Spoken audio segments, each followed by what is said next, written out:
اخترونو کې ماشومانو ته ځینو مختلفو سیمو مختلف دودونه دي. کابل ښاریاتو کې ماشومان ته خلک نقد روپۍ ورکوي، بیا همغه نقد روپۍ ماشوم را اخلي، بیرون پلاستیکي تومانچې په اخلي یا پټاقۍ په اخلي، چون د ماشوم ذهنیت له اوس نه جنگ طرف ته ذهنیت سازي کیږي.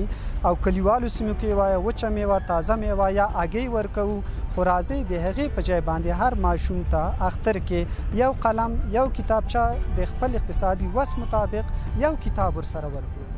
همدا مفکوره را سره د غواړم ملي دود په شان وګرځوم او خپله مې شروع کړې ده. د 4 کال کېږي.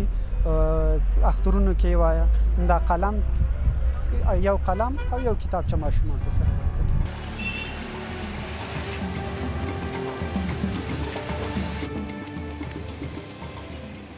یوازینۍ لاره همدغه ده چې د ماشومانو د نوي نسل ذهنیت ته تغییر ورکړو. په ډېر کم مصرف سره همدغو لارو په واسطه یې کولی شو.